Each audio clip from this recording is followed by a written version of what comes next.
Oke, Assalamualaikum warahmatullahi wabarakatuh. Waalaikumsalam warahmatullahi wabarakatuh. Okay, so thank you for all of you who can attend this meeting today. First of all, I would like to say thanks to Allah Subhanahu wa Ta'ala who has given us a healthy life so we can gather in this Zoom meeting. And so don't forget to send salawat and salam to our Prophet Muhammad Sallallahu Alaihi Wasallam. So we are from the NIN group. We will talk about the Muslim woman.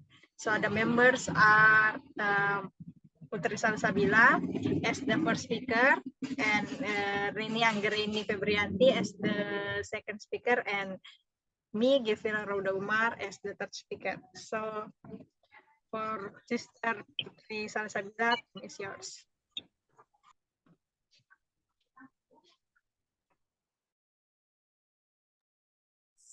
Oke, materi pertama yaitu the Muslim woman. Islam demands that a woman should remain a reasonable being. It does not expect her to become either an angel or a demon. The golden means is the best of things, said Prophet Muhammad. If one wants to compare or contrast her positions in Islam with that in other civilizations, one must consider all the facts and not merely isolate practice. We can see that in a rather to certain aspect of morality, Islam is more regal and more Puritan than certain other system of life. Jadi Islam menuntut bahwa seorang wanita harus tetap menjadi makhluk yang berakal sehat. Ia tidak mengharapkan dia menjadi malaikat atau iblis. Makna emas adalah yang terbaik. Kata Nabi Muhammad SAW, jika seseorang ingin membandingkan posisinya dalam Islam dengan posisi di peradaban lain, ia harus mempertimbangkan semua fakta dan bukan hanya praktik-praktik yang terisolasi. Kita dapat melihat bahwa dalam aspek moralitas tertentu Islam lebih kaku dan lebih puritan dibandingkan sistem kehidupan tertentu lainnya. The positions of a mother is excited in Islam tradition. Prophet Muhammad SAW has gone so far as to say, even paradise lies underneath the fat of your mothers. Al-Bukhari reports, somebody asked to Prophet which works pleases God most. He replied, the service of worship at the appointed hour, and when it was continued, and what afterwards, the Prophet replied, to be bounteous to your father and mother. The Quran usually reminds men that he must respect his mother. His mother had born him in her womb, suffered much on his account, and brought him up after making all kinds of sacrifice.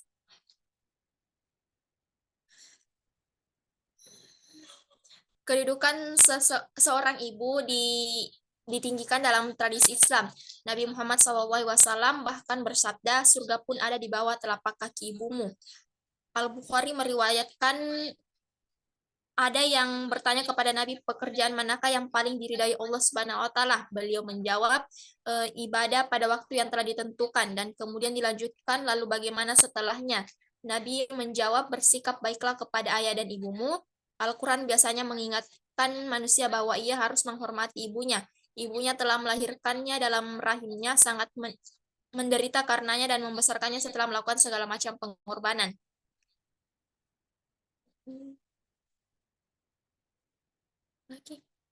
Mana lagi?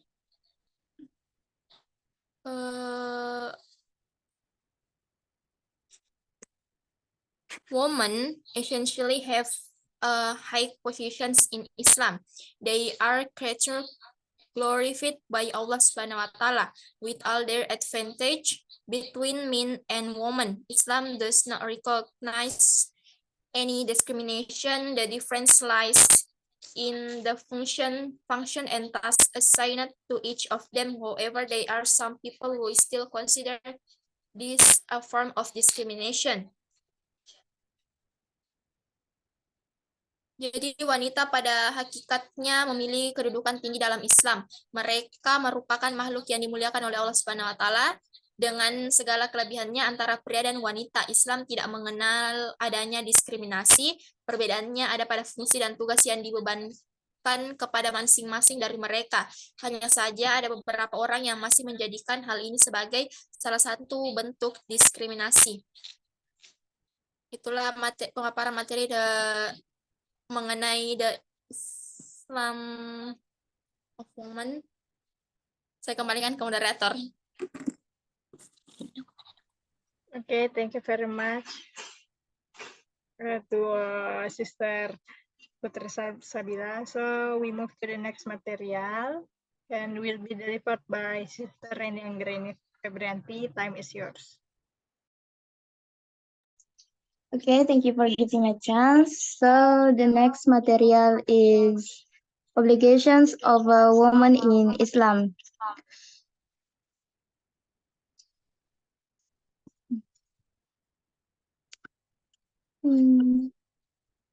Yeah. An obligation is something that must be done or obeyed. And if it is not carried out, there will be consequence.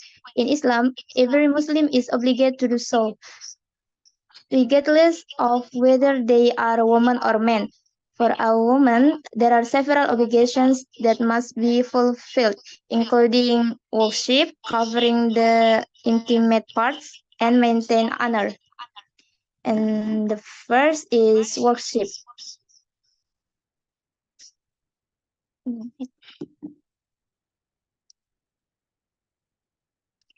Basically, in worship, Islam has provisions that are almost the same as those in Surah At-Zariyat, which explain that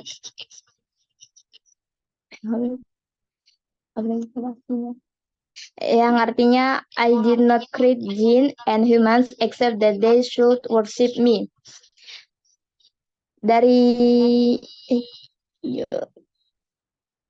Pada dasarnya, dalam beribadah, Islam memiliki ketentuan yang hampir sama dengan kaum yang ada dalam surat Az-Zariyat ayat 56, yang artinya, aku tidak menciptakan jin dan manusia, melainkan agar mereka beribadah kepadaku.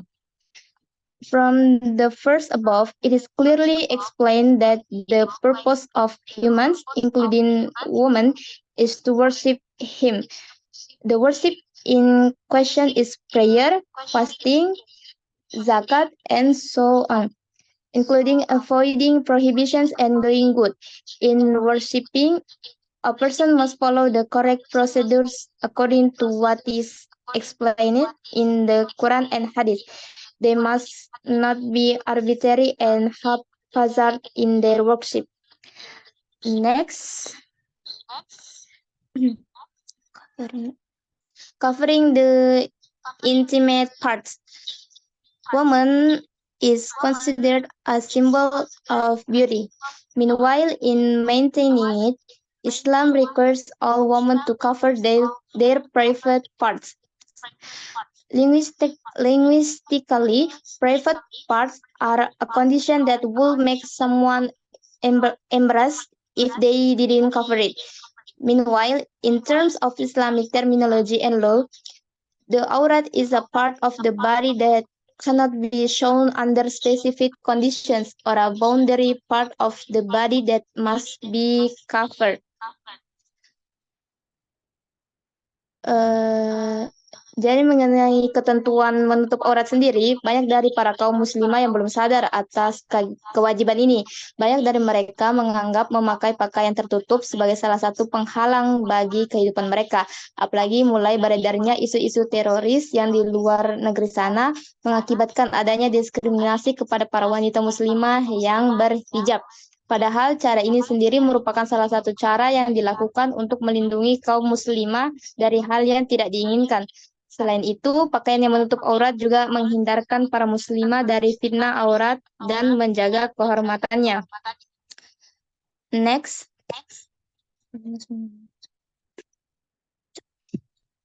Maintain honor.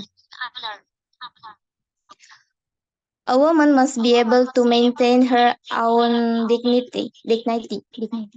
Many people out there still think that women are weak and easy to deceive. They must have their own values so that they're not underestimated by others. They must also be able to protect their bodies and all their rights. Women have equality or the same position as men. It's just that there is a slight difference in how it is carried out. In doing something, a person is limited by the laws or regulations that are made. This is done to keep everything under control and not overdo it. The law used is also not in arbitrary law, but rather a law based on Islamic law guided by the Quran and Hadith. Yeah. Okay, I think that's all for me. Back to moderator.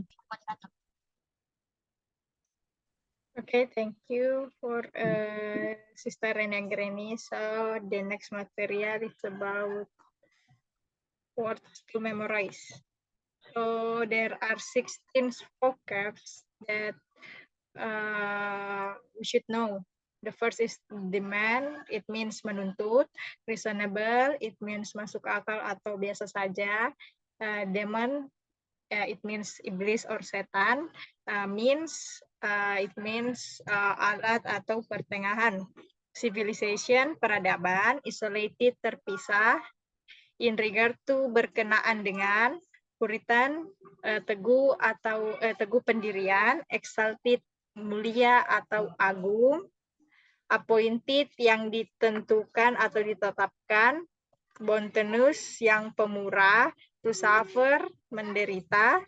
Essential, pada dasarnya. Provisions, ketentuan. Boundary, batas. Dan dignity, martabat. So we move to the next material. It's about the language focus. So our group explain about modals. So modals is a type of auxiliary or helping verb that is used to express ability, possibility, permissions, or obligations.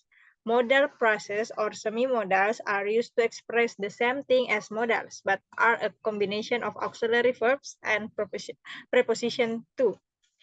For example, like can, could, must, will, may, should, would, or might. Jadi yang terdiri dalam yang modal itu adalah can, could, must, will, may, should, would, and might. The first is ability. So when we talk about a person's ability to do something, we normally use can. And then for the negative form, it is cannot, or sometimes we contract as can.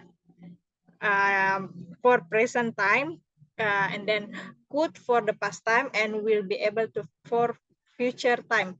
Jadi ketika kita berbicara tentang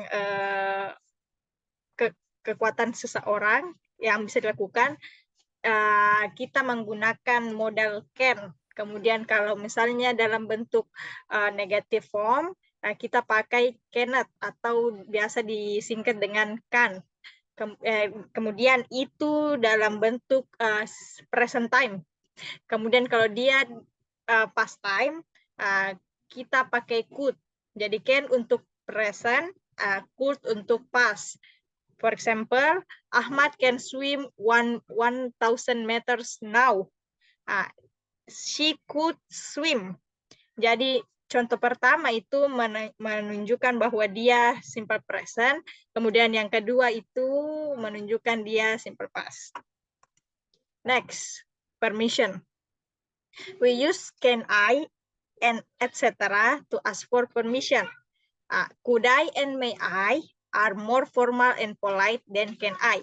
Jadi saat kita meminta permisi begitu, apa ya, excuses begitu, kita pakai can I. Kemudian ada juga dalam bentuk could I atau may I. Kemudian yang lebih formal itu kita pakai could I atau may I.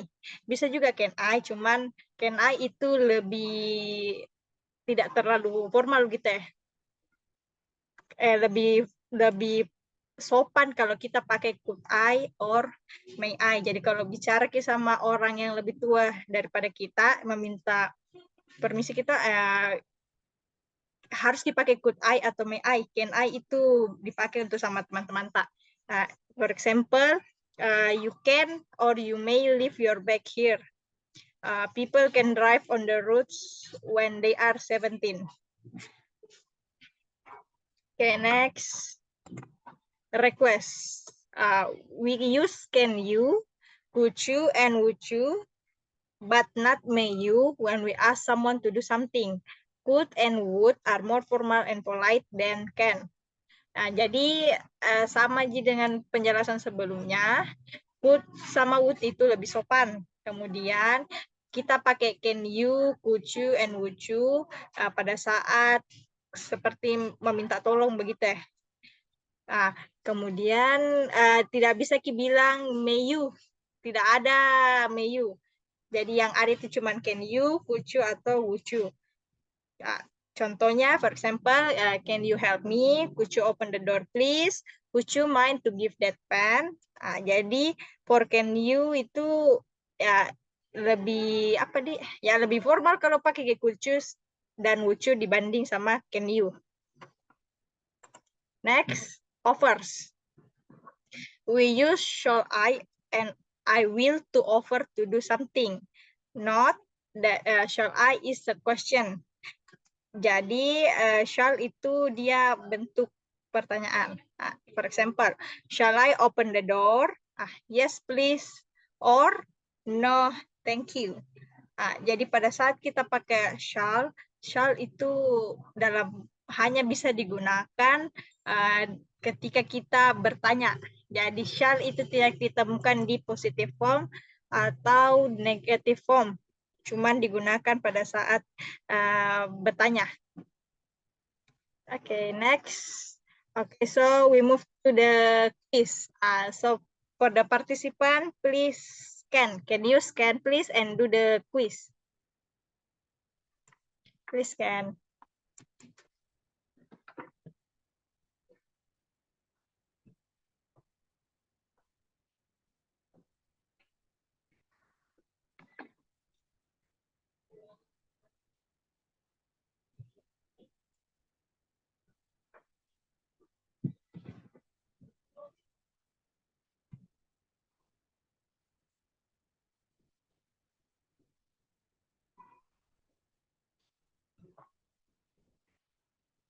Oke, wait ya, saya stop share screen dulu.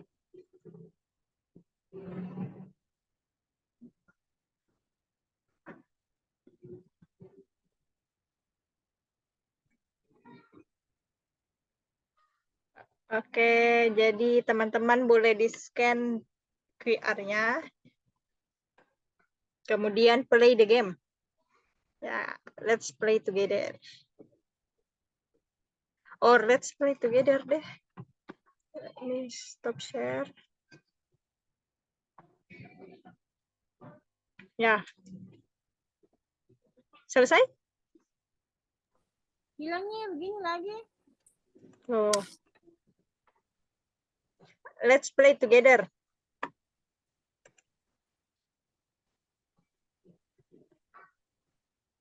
Ya, kita jawab bersama-sama.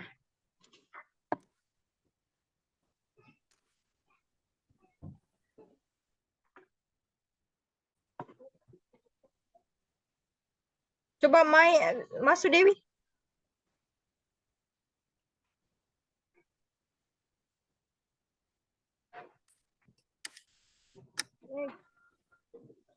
Ya.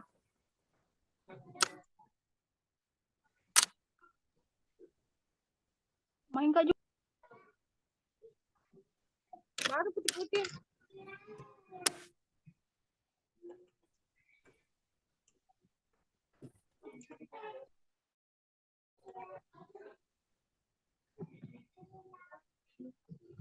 Bisa naik.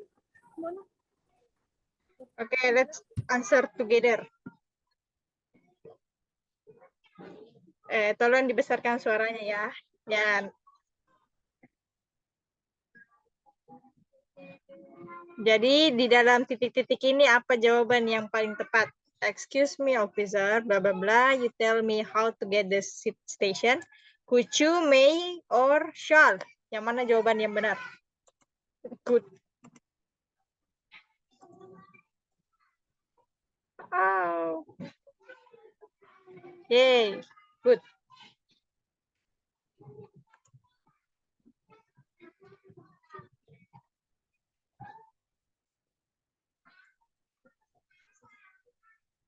If I ask you a question, blah blah blah, you answer it. Nah, jawabannya kan, will or would not. Will. Oke, karena Zoom-nya hampir habis, jadi silahkan teman-teman untuk scan saja, scan. Kemudian kita ke sesi selanjutnya. Adakah dari partisipan yang ingin bertanya?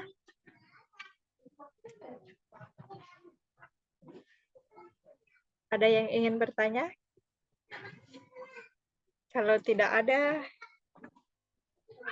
atau tidak? Tidak ada ya? Baik.